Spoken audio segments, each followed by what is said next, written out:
least almost the biggest percentage could be in this sector of what we're going to be discussing about today, and that is, of course, labor. And what does it mean to you? This week on Thursday, we're going to be celebrating the International Labor Day. Of course, that is where the discussion is going to be centering the significance of this day, the importance, how well we are prepared, and what is the theme for this year. How will it also reflect on our day-to-day lives, majorly about the theme, because the theme is to do much with PDM, or parish development model, and of course this is to every parishioner or people in parishes down there. So this means it is an inclusive theme that will be targeting all those people in all these sectors, majorly looking at the underprivileged or the less privileged, I can say. And now with me here today is Miss Clare, and she is the Monitoring and Evaluation Officer from the Ministry of Gender, Labour and Social Development, right? Yes, please. You are most welcome. Thank you so much. It's a pleasure and an honor to be hosted here at Family TV. I'm Clare Nakigudde, and I work with the Ministry of Gender, Labour and Social Development. Okay. We are just your neighbors, just right up there, above CPS. Okay. Yes. Wow, that's interesting. And now we are talking about the International Labour Day. One would want to know, what is the meaning of labor? Yes. Thank you so much. Labor is quite simple as the person or what is behind every output we have in this country. If you see a sweet in the shop, there is a human being behind. If you see a bottle of soda on the shelf, there is a human being behind. So labor is the person who puts in the work, the hours, to see that a service or a product is delivered. Okay. Yes. So this is the month for the labor. For us, the workers, you are a worker. Yeah, I am a worker. So it's our month to celebrate us, to ponder and think about the far we've come, the challenges we've faced over the past year since the last celebrations of Labor Day, and what we can do better. Okay. Yes. So why do we celebrate this day? Yes, as a Ministry of Gender, as a Ministry of Gender in Labour and Social Development, we have a role to play. It's our mandate. Labour is under our mandate, and that's why we are the line ministry in charge of labour. Celebrating this day hasn't just started, as you know. It started way back in the 19th century, where some workers in the US were not so happy about what was going on. So they went on the streets and demonstrated.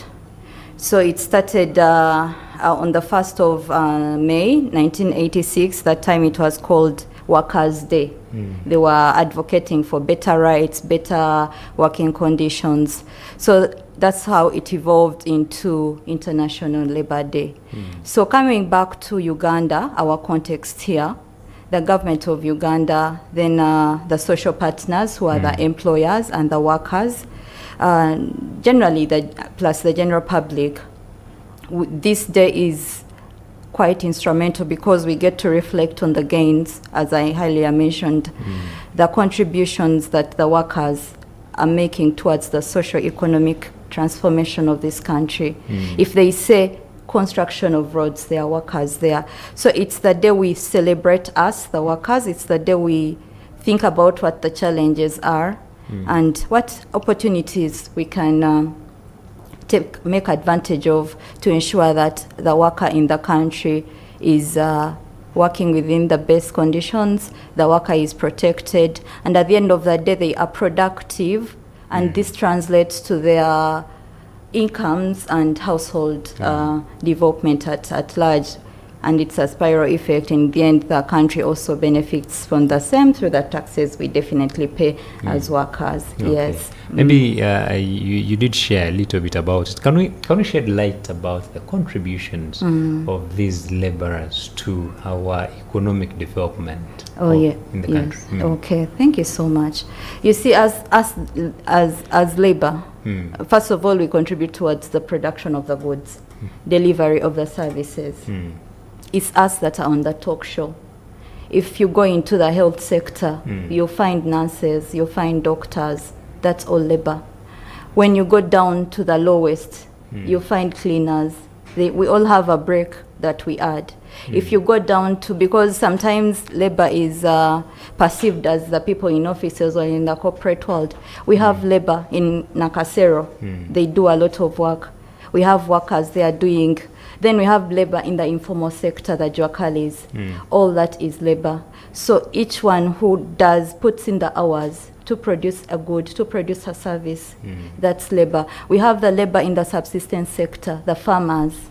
That day is not only about the corporates, everyone that puts in hours of work to produce food, to put food onto their table, to get food to the market, to in the factories down there, to add a button to a shirt.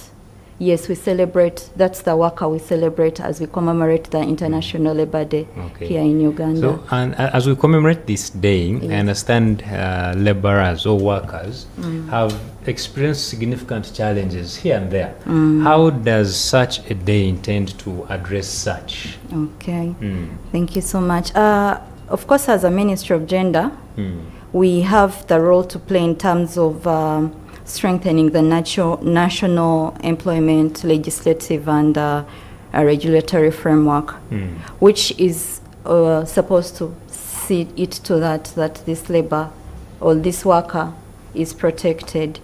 So on this day, we get to brainstorm or to discuss issues about what are the challenges that are affecting labor today.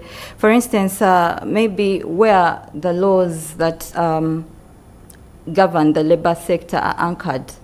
I can just throw some light on that. Of course, we definitely have the Constitution of the Republic of Uganda of 1995. We have the Employment Act, CAP 226. We have the Occupational Safety and Health Act, CAP 231. For instance, the OSH Act talks about what is the role of the employer, what is the role of the worker. Yes, the employer is supposed to make sure that if I work in an industry, I go in, do my work, live in one piece. I do not live less by a hand or a finger. So what's my role as an employer? I should put in place standards and systems to ensure that my workers do not get any diseases arising maybe from the fumes they are exposed to. How? Probably I give them protective equipment, I give them the goggles, I provide the masks, I provide the earmuffs, such that they are not too, because I think that's the most risky sector, the industry sector. They are exposed to a lot of so many hazards. So we get to remind ourselves, you as an employer, what should you do? Do your employees have the contracts? Do your employees get paid? And yes, in case there are any issues, do they know that maybe there are avenues how they can be supported? We remind ourselves of the existing laws, in the laws in place that are supposed to protect both the employer and the employee. We remind ourselves of, in case of anything, what me as a cleaner in a certain company, what can I do to seek help? Where do I run to? So this is a period where we do some sensitization. We do it throughout the year, but it's intensified during this labor month of May. April and May, the whole of the 2 months, we try to intensify the awareness creation on labor rights to make sure that the people that work in a decent environment. And there are some people, majorly, when you talked about contracts, my mind ran to the house helps. There was, I think, a motion or suggestion to have them have contracts as well. I don't know if that is in place, but talking about their protection, we have seen so many issues surrounding the house helps. They are battled in families. They are just chased at will, fired and hired at any time. How about such people who do not have access maybe to the contracts and all that? How are they protected? Yes, those are some of, you see, the the sector has evolved over time. The issues we had then are not the issues we have now. Oh, yeah, so that's why you find that as a ministry we are trying to work out so many reforms in our laws to make sure that those new things, new areas of uncompliance, we are trying to take care of those aspects. For instance, with the employment bill was recently passed by Parliament, and we are waiting for its assent by HE. The Occupational Safety and Health Bill was also passed by Parliament, and my Honourable Minister yesterday informed us that it was assented to last week while we were at an event to mark the World Day for Safety and Health for this year.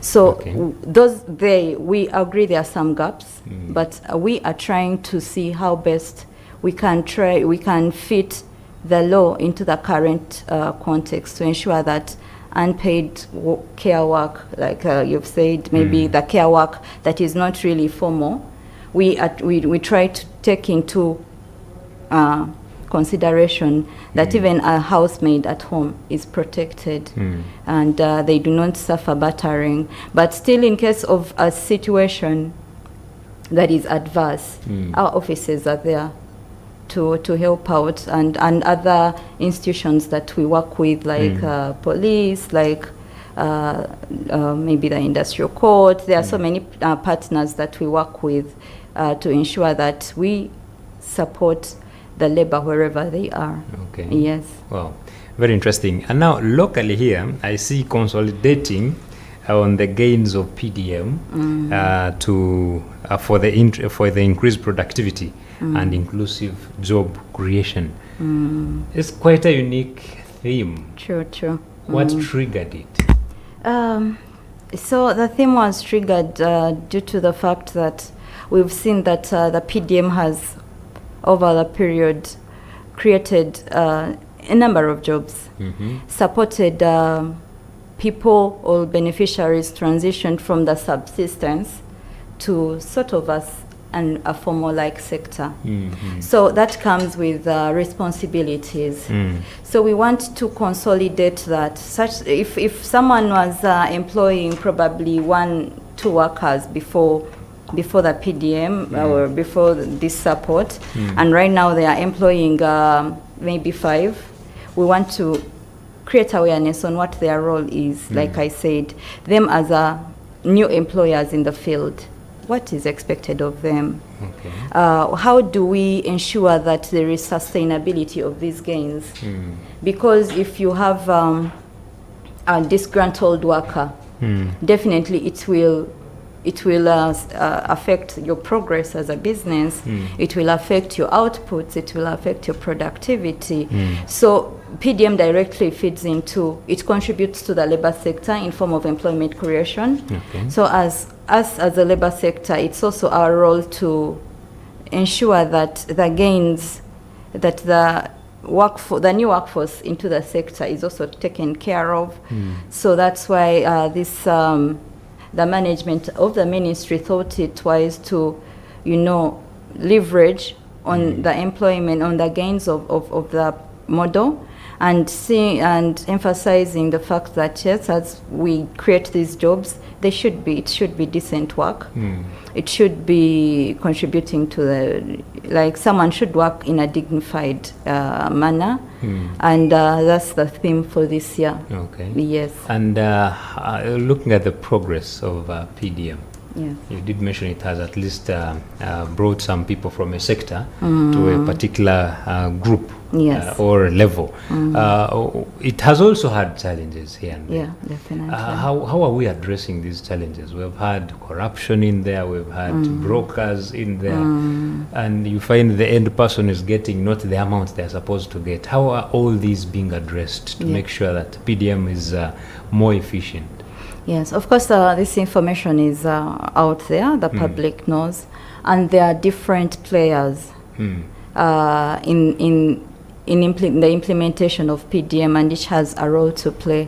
So there are already structures in place to ensure that the funds that have been allocated meet the intended objective. There are so many players: Ministry of Local Government, us as the Ministry of Gender, Labour and Social Development. We are in charge of mindset change. There is Ministry of Finance.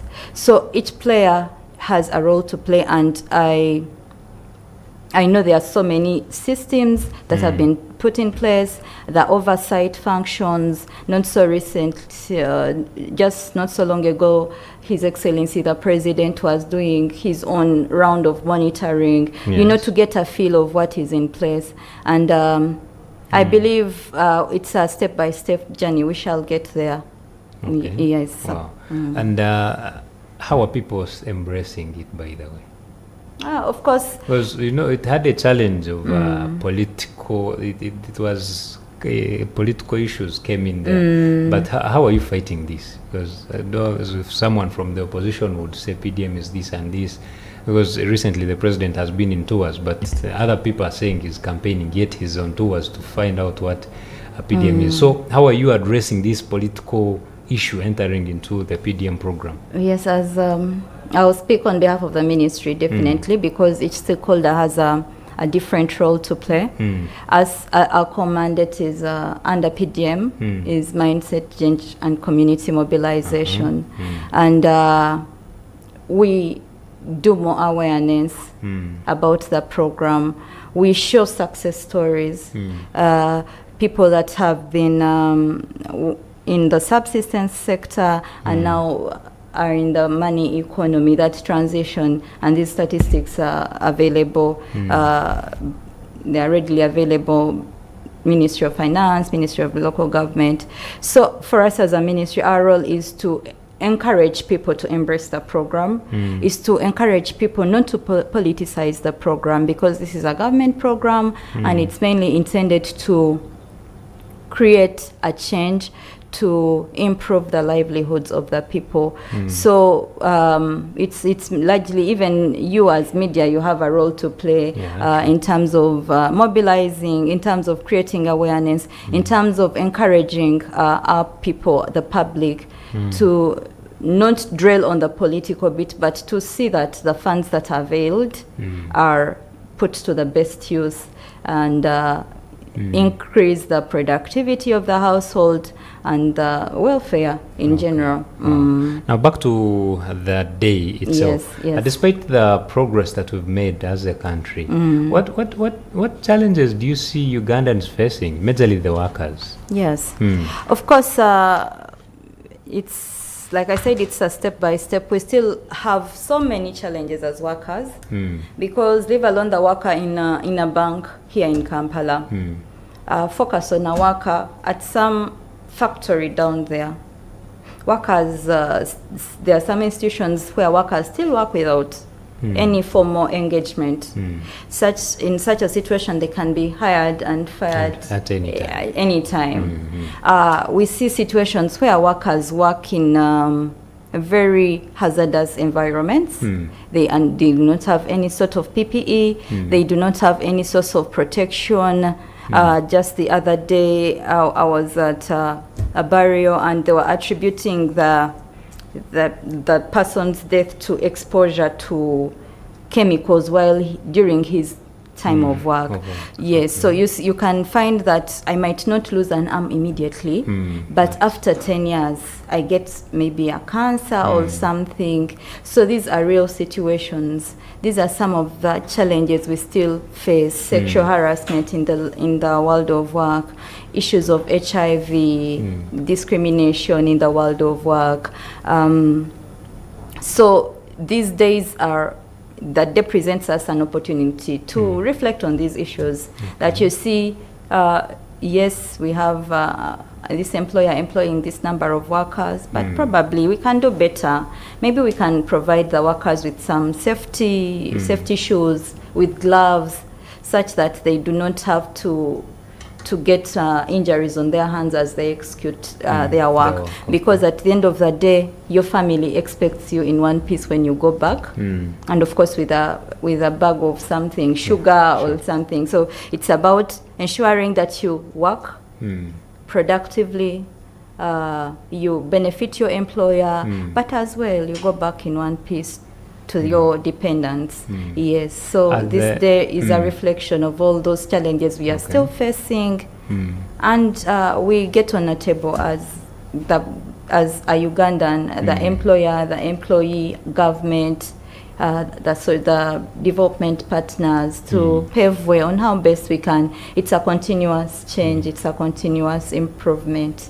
Yes. Okay. Well, when we look at these challenges, some of them, now when you look at maybe sexual harassment and maybe lack of protective gears and all that during working, some employees find it so hard to, if maybe they have gotten a challenge, because I know someone who got a challenge. They are working in a sugar factory somewhere, but they were not able to be compensated because the person, when they tried to report to the labor officer at the district, they were not able to get response because the factory is too big.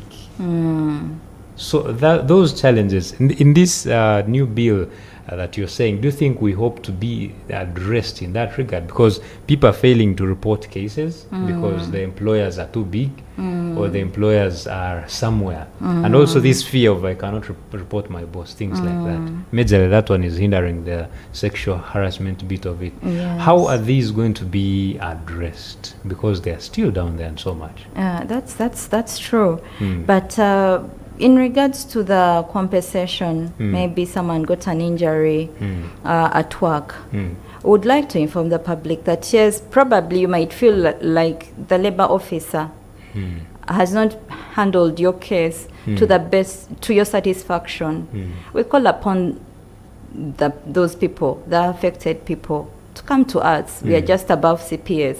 We have a labor office, a division in charge of industrial relations with officers that have the expertise to handle these cases. Sometimes they don't even have to go up to compensation. Sometimes there are so many phases. They mediate, they arbitrate. So the experts in the field are available. We request that they reach out to us. They come to the first floor of the Gender and Labor House, and they will get some help in that regard.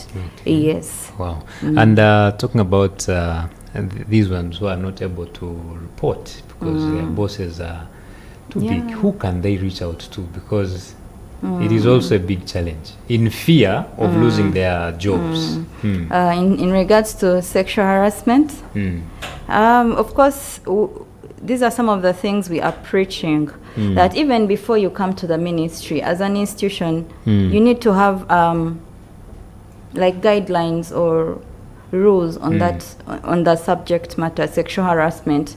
What do you do if this happens?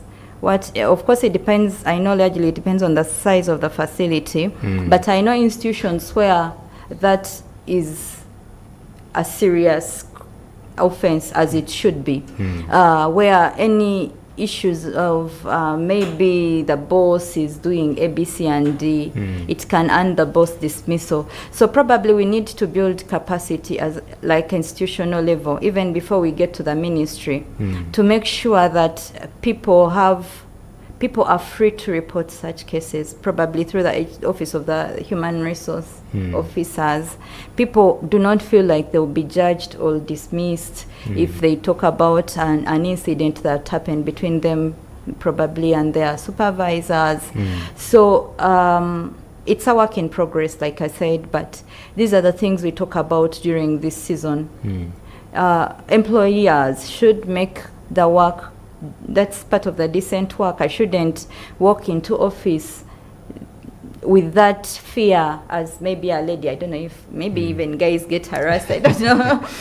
But as ladies, we need to be confident that we are working into a safe space. We are going to execute assignments without anyone forcing us to do what we are not supposed to do just to save our jobs. But you see, this is all a transformative journey. It is it takes time, but at least the message is out there that it is wrong, such that if it happens, don't think it's business as usual. Like, do something about it. Don't think that you should give in to whatever maybe your supervisor or your boss says. You can speak for yourself. You have that right to say no, and this is wrong. I do not have to do this.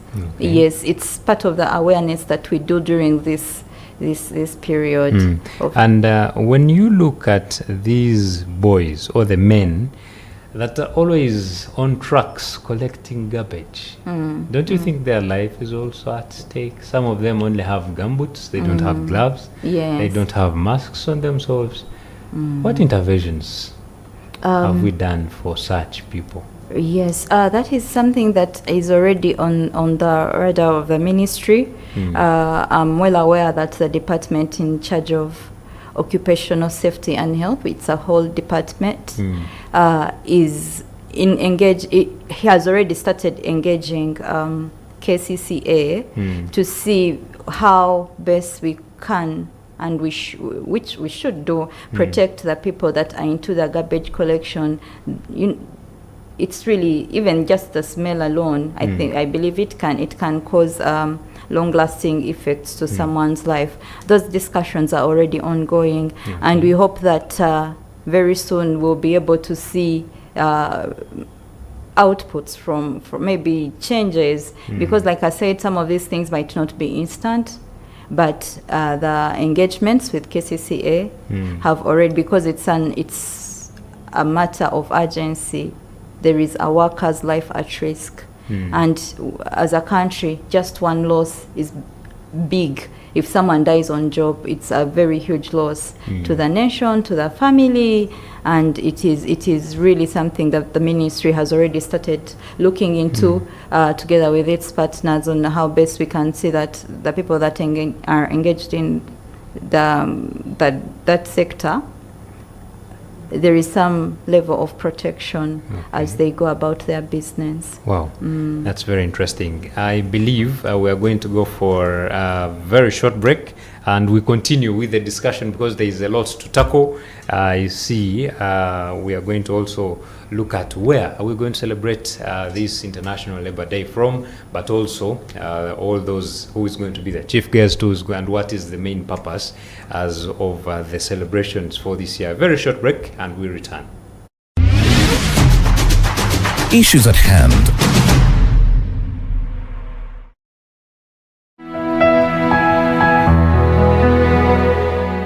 Greetings in Jesus' name. I'm so excited to invite you for our night of glory on the 2nd of May. It's gonna be powerful.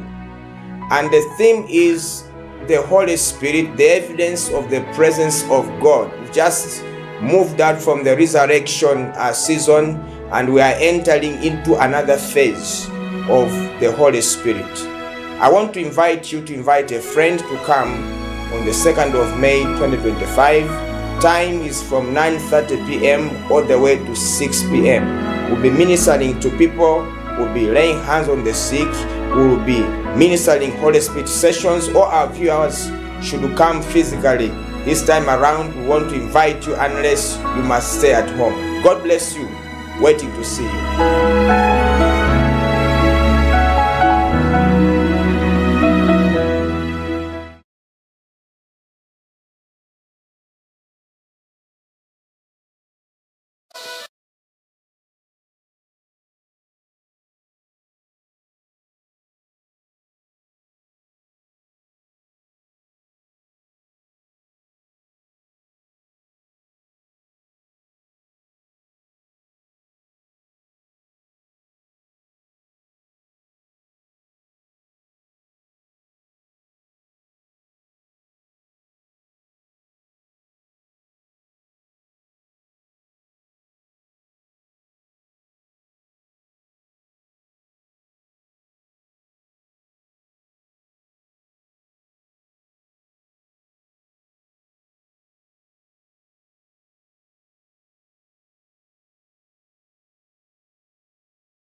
Issues at hand. Welcome back. You are watching Issues at Hand, and we are discussing about the upcoming International Labour Day. And with me is Miss Clare Nakigudde, who is the Monitoring and Evaluations Officer from the Ministry of Gender, Labour and Social Development. We have talked about a number of things, challenges we have faced, and how this day is aiming at creating awareness about what we face, and of course making everyone out there know maybe their rights and what they are supposed to be having as laborers, as workers, or as employees and employers as well. So, Claire, what has the ministry planned for this year's celebrations? Well, the ministry has planned quite a number of things. Some of them have already been concluded. Okay.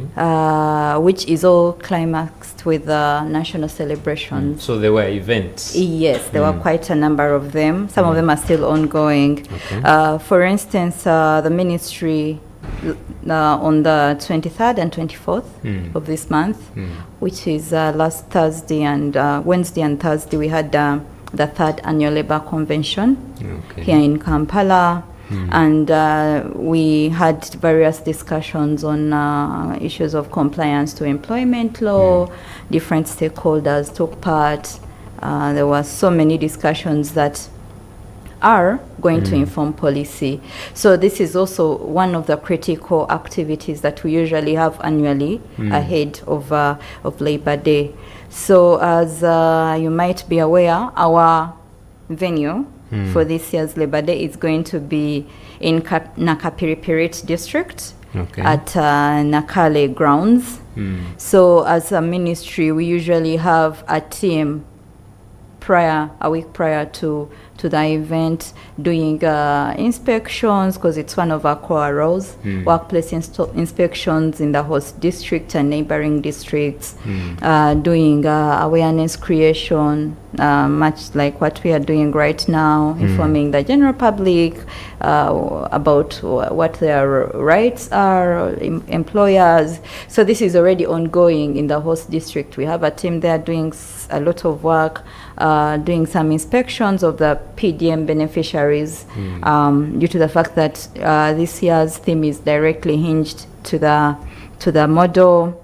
And then we also do a lot of workplace inspections across the country. Here in Kampala, we have inspectors going to different workplaces.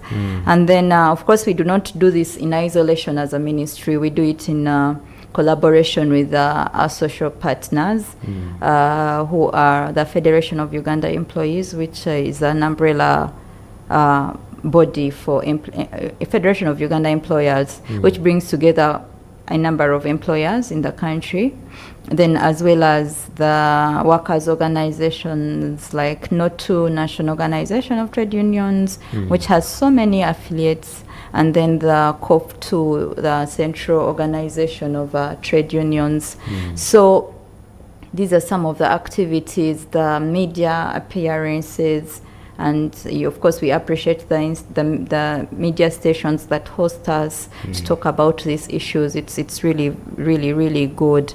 So on Thursday, that's when the national celebrations or commemoration will take place in Nakale, in Nakapiripirit district. You notice we move around the regions. Last year we were in Fort Portal, so now we are in the Karamoja sub-region. And the chief guest will be His Excellency, the President of the Republic of Uganda. And of course, we expect the general public to join us. Those who are not able to join us, they can, I know it will be live on Family TV. Please, you tune in into Family TV, you will follow the whole function. Yes. Okay. And looking at the theme again. Yes. Have you've made visits? Yes. What is the status quo down there when it comes to those who are benefiting from PDM? Of course, like I said, the team is yet to to officially make a report because it's ongoing. It's a bit too early to tell, but I believe after the celebrations, we will get what the feel was like when the teams were on ground. Maybe what I forgot to mention, of course, issues of environmental sustainability are critical. So tree planting is one of the things we do during the International Labour Day celebrations. So this time round, we shall still do tree planting in the host district with support from NFA. So we do a lot in schools, depending on where the technical team that side guides, if it's the roadside. So we do a lot of tree planting. But then we will also have exhibitions on the D-Day, where the groups that have been mobilized to exhibit are groups that have benefited from the PDM, such that they get to showcase what they've been able to do with the funds that they received under the model. Yes. And what are the ministry's current interventions when it comes to PDM? For us as a ministry, like I said, it's mainly community mobilization and mindset change, making sure that our people get to know that there is this program, this is how you benefit from it, this is how you access the service. But of course, to complement the PDM, there are quite a number of programs that the ministry is implementing to ensure that we have employment, to improve on the employment levels, productivity levels, and general welfare. Maybe I can just highlight a few of them. The ministry is in the process of rolling out the National Apprenticeship Scheme across the country. This has already been implemented. This usually helps a youth, maybe from an institution, to get hands-on structured experience or practice. For instance, if I did media studies, I can come through the ministry, through this scheme, I can be placed at Family TV. Instead, then it's sort of a paid, I won't say internship, but it's a hands-on experience. I get experience on job. I get like about nine months experience. I come here, I get to see how they do the cameras, how they set up this, how they prepare for a talk show. If maybe I'm into the industry of services, hotel, I get to go and get hands-on. I'm placed there as an apprentice, and I get hands-on skills, hands-on skills in the field. So that's one of the things that we feel like will contribute or complement the PDM, because it will definitely have an addition to the job creation area. But then we also have the Center program, which is already ongoing under the ministry. Here we support informal businesses to transition into formal. Usually it's known as the Juakali program. We support groups that are doing work informally, and the main support is first and foremost through providing business toolkits.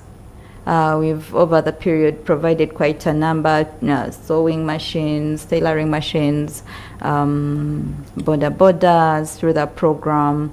So we are available. Groups can, for more information, there is an office that can provide this information, and this is already ongoing. It's also one of the interventions that the ministry is undertaking currently to support other interventions like the PDM that are centered around job creation, employment growth, and economic growth in general. So maybe the other programs, we have the Decent Work program, which is largely to ensure that our workers work in decent and dignified environments. Yes, as we create the jobs, are they decent? So that's also another area. There are quite a number, so we are available at the ministry if people have would like to get information how they can benefit from these programs. Okay. Yes, luckily we are centrally located just above CPS. You can just walk there. The day you're around town, maybe you traveled from Port, you have a day in Kampala, you can come and inquire how you can maybe benefit from these programs, and you'll be provided with all the relevant information. Okay. And now, how does the ministry intend to use, or how has it been using such days, majorly the Labor Day, to advocate for the workers' rights and maybe empowerment? Yes, of course, the Labor Day, we usually do quite a number, even the recently concluded convention, which was a bit high level, meaning it was mainly to support policy reforms. We bring in experts, for instance, ILO, who have had an exposure of the different contexts, how best has maybe South Africa did this, can we try to do this to improve maybe the policy and regulatory frameworks. So we usually do a lot of course, awareness creation, but also high level stakeholder engagements. And between now and the next Labor Day, we have to see that we, after all these events, we do have maybe a roadmap of the key things that arise from these engagements. And as a ministry, as the technical team, we try to fast track implementation of this, if it's policy, if it's initiating something. So then we also do a lot of engagements, workers and employers. We listen to, so we sometimes even have we bring, it's not just the ministry on the talk show, we bring colleagues from the workers' side, that we hear directly from them, and then even the general public hears directly from them, because they are the voice of the workers through their unions. So we do a lot of collaborations during this, and awareness creation, but also engagements with the different stakeholders, private sector, the development partners, the media, the employers themselves, because yes, the worker, but then the employers also have some issues they need to be addressed. So it's a period where we are all on one table, and we discuss all matters labor related. Looking ahead now, as we celebrate this day, what do you think workers and employers should prioritize for the overall development of the country as we celebrate this day? What message is being pushed out there for the development of this nation? Yeah, definitely the message is compliance. I think it's critical, because it's an umbrella for all issues. Compliance to OSH standards, compliance to labor standards of contracts, labor standards of working hours, leave, all those issues. So I think it's critical that we strengthen compliance to employment law, whether it is in form of labor disputes, NSSF, whether it is in form of occupational safety and health. So all that, I feel that like the best message that it can be all inclusive is compliance, strengthening compliance to employment law for a productive and healthy workforce. Yes. Can also look at the contribution of these workers. What is your expectation out of them as we create awareness amongst them, do this for them? What are they supposed to give in return? Of course, our productivity as workers is critical. You see, sometimes lately there is a lot of unproductive labor, for lack of a better word, where if an employer expects you to to spend 8 hours on job, and probably you spend almost 4 hours on social media, on TikTok, you know. So as us as employers, the ones that have brought Wi-Fi, clearly they're paying for the free Wi-Fi they provide us. But as the workers, as employees, we also need to do our part, be productive, put in the work, such that someone doesn't pay you, and yet you, at the end of the day, you have nothing. You deliver all you add on the institution. Maybe you TikTok, maybe you reach late, you want to reach late, you want to leave early, you do not meet your deadlines, or those aspects of productivity. It's our role as workers. We need to show that there is worth for what we are paid for. We deliver as per our expected, maybe if it's a job description or the outputs that are expected. Then for the workers, maybe in that other sector that is into maybe construction or industry, if they give us the PPE, it's our role to put them on. You see, I cannot bring a mask and put it on maybe your nose, goggles, and that's too much. I'll show you, I'll give them to you, but then it will be your role to make sure that you use them appropriately or as expected. But then, of course, as employers, it's also it's their role to train continuously. Train because you might find that you trained this month, but then after 2 months you have new staff. So that continuous training and awareness, even at work, informing them, this is right, this is wrong, wear your mask like this, wear your goggles like this, do not access that area unless you have boots, things like that. That continuous awareness and training of workers, it's also critical.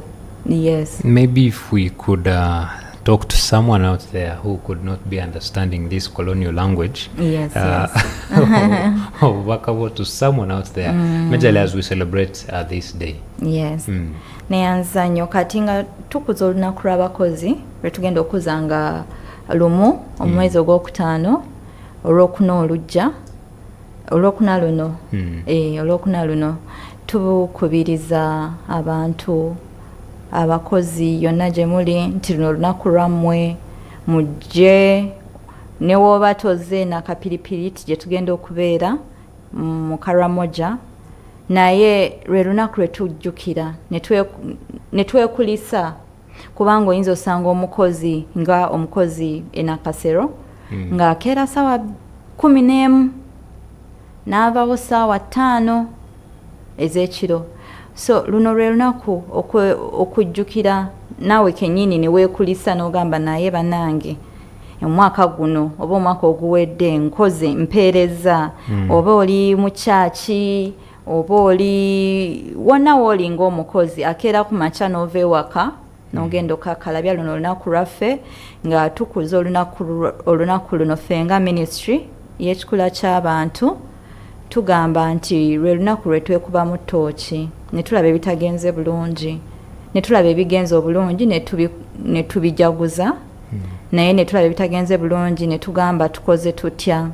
Ng'omulama gw'omwaka guno tugukwasizza ku kukwanaganya ebivudde mu parish development model, emirimu egitondeddwawo, obuvunaanyizibwa tulina kingaffe abatonzeewo emirimu, abafunye obuyambi okuva mu gavumenti ne tutondawo emirimu. Obuvunaanyizibwa bwaffe buli butya eri abantu be tugenda okukozesa. Ffe abakozi obuvunaanyizibwa bwaffe buli butya eri abatukozesa, obudde bwaffe tubumala tutya, abakozesa mutuwa ebyokukozesa ebituyamba obutafuna ndwadde oba bubenje ku mibiri gyaffe. Ffe nga gavumenti obuvunaanyizibwa bwaffe ki? Enforcement oba okufuba okulaba nti amateeka gateekeddwa mu nkola, tukikola tutya. So buno obudde bwakwekuba mu ttooki ng'abakozi, ng'abakozesa, nga gavumenti n'emikwano gyaffe gyonna gye tukola nagyo nga tukuza olunaku lw'abakozi okulaba nti tugezaako okutereeza embeera, naye era mpozi nga njagala okutegeeza abalabi baffe aba Family TV nti omwaka guno tugenda beere nakapiripiriiti ekisaawe bakiyita Nakale Grounds. Omukulembeze w'eggwanga yagenda okubeera omugenyi omukulu. Mwena tubayise abatasobole kujja Karamoja, Family TV weeri muteekeeko ekintu tukirabe bulungi live. Yeah. Thank you so much. And now we are left with just a minute. If you could briefly give us your last remarks, and we see how we can look forward to the celebrations on 1st May. Oh, thank you so much. I just want to appreciate Family TV for hosting the Ministry of Gender, Labour and Social Development. And we are always happy to come back to talk about issues of labor and other issues, because it's quite a big ministry. Gender, issues of family, issues of children. So we are just a call away. We really appreciate the time that we've spent here, and we appreciate the viewers that have spared time to join the discussions. We are so grateful, and we look forward to seeing you all, having you follow the national event on Family TV this Thursday. Oh, yes. Yes. Wow.